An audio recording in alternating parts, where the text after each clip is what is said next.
Hey everybody, so I just watched the trailer for the new Kraven the Hunter movie, and I just have to say it looks terrible. It looks awful. The CGI, the lion attacks him. Oh man, that is so bad. He somehow survives a lion attack.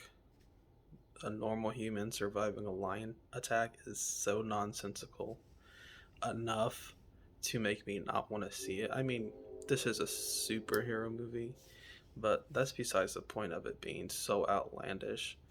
Um, but the weird thing is, it's like a drop of blood falls inside of Craven's wound, and he now has superpowers, like the strength of a lion, proportionate strength of a lion, right? His speed, his reflexes, the agility, and I just gotta say, it's not really necessarily the correct origin story, which is fine.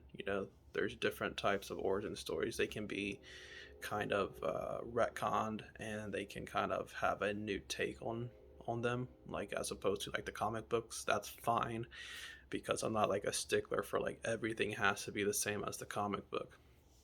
But I mean, besides the origin part, this movie just looks so bad. It looks like Morbius quality to me. It just looks awful. It looks so terrible.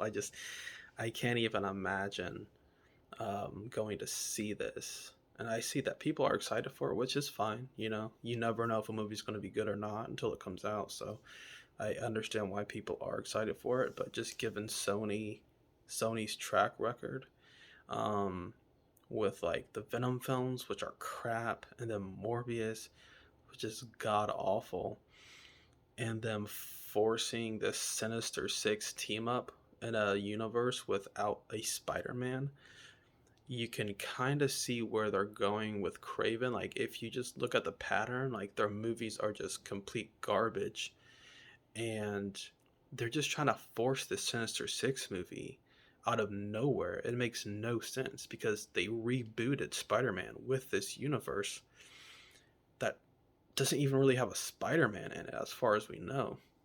So I don't understand why they wanted to reboot after The Amazing Spider-Man 2 and say, we're going to make this new Sinister Six movie, but we're going to start with the villains first, which makes absolutely no sense.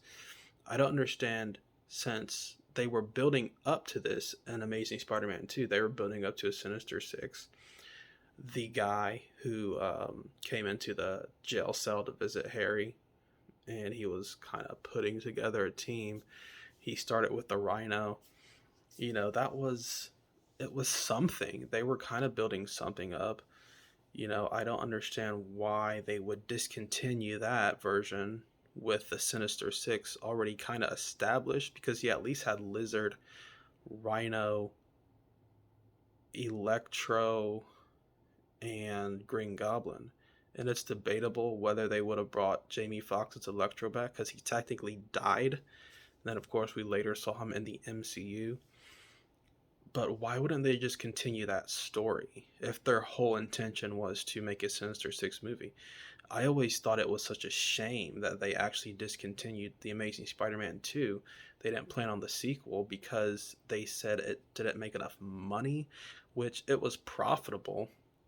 But the main thing is, you kind of just rework the story a little bit.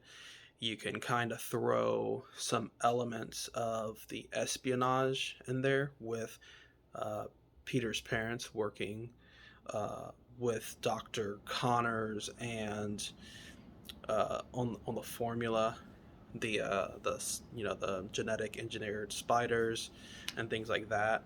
You could have Chameleon, who was in there, who was like a part of that, and he was spying on the Parkers and relaying information back to the Russian government or whatever. You could have thrown the Chameleon story in there, and then his half brother is obviously Kraven the Hunter. So you could have had that. You actually could have had that dynamic in there with the other villains who were still locked up.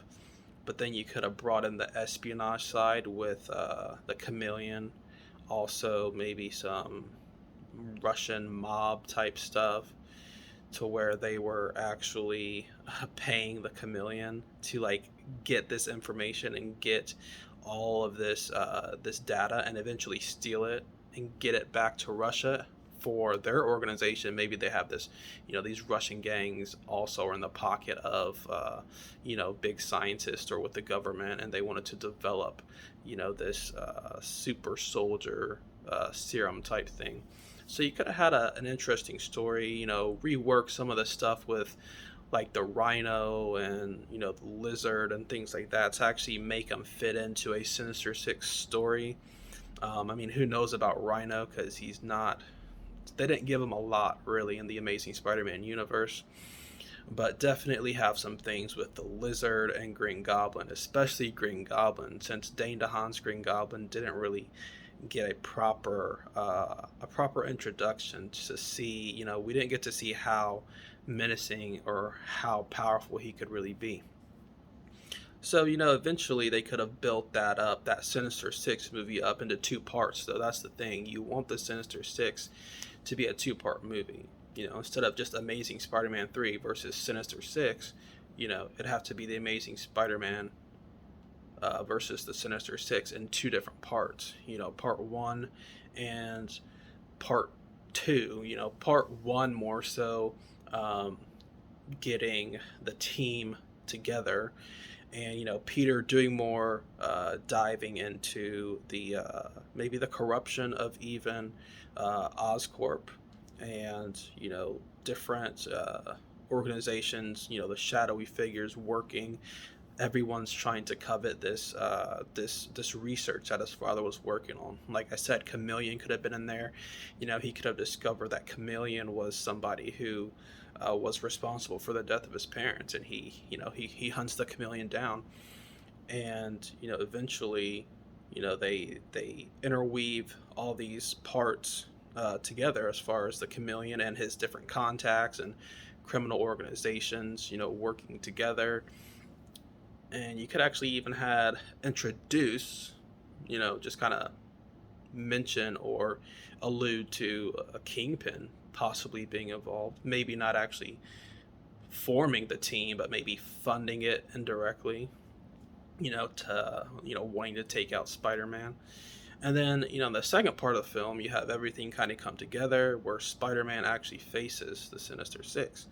So that's kind of something they could do, or they could have done. Big missed opportunity for Sony to actually do that. Amazing Spider-Man 3 would have been, I mean, it could have been so good. I just don't understand why they discontinued it. They were building that Sinister Six up, and they just said, you know what, we're going to cancel Amazing Spider-Man 3. We're going to reboot with Venom, who is a character who is, I mean, he's inherently tied to Spider-Man's origin story. So they did the wrong thing by rebooting Spider-Man with Venom, the one character who doesn't have a standalone story arc without Spider-Man. And then, making Venom 2, and then Morbius, and then now Kraven. So it's not going to work. So sorry, Sony. It's not going to work, your Sinister Six version. You should have just kept going with the Amazing Spider-Man 3, rework the story, kind of clean it up a little bit, and you eventually could have had a successful Spider-Man versus Sinister Six, which all fans want to see.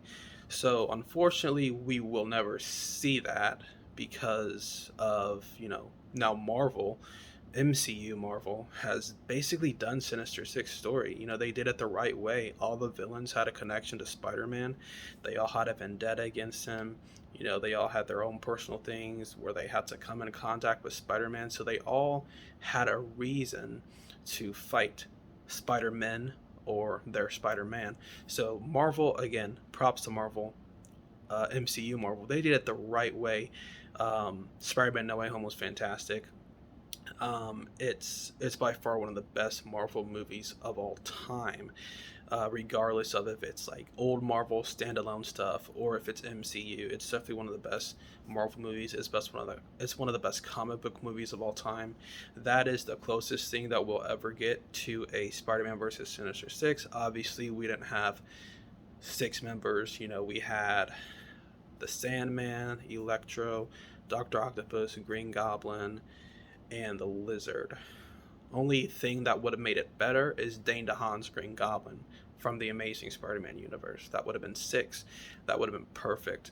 But that's the closest we're going to get to the Sinister Six, unfortunately, on the big screen. It's not really going to happen the way Sony's trying to do it. So, again, big missed opportunity. And I really, really want to see some more Spider Man going forward in the MCU so we can get another Spider Man versus Venom story that's a little bit better than the Raimi Spider Man 3 film. But anyway, regardless, I still love Spider Man. He's got great villains. I still like the MCU. And, you know, I'm basically really excited for Spider Man going forward in the MCU, aside from, you know, my also most anticipated films coming, which is X-Men. But other than that, let me know what you guys think about the new Kraven the Hunter movie. Um, and if you like the trailer and if you think it looks good, and will you go see it. I've already given my thoughts, obviously, on the way I feel about it. So let me know what you guys think, and then I will see you next time.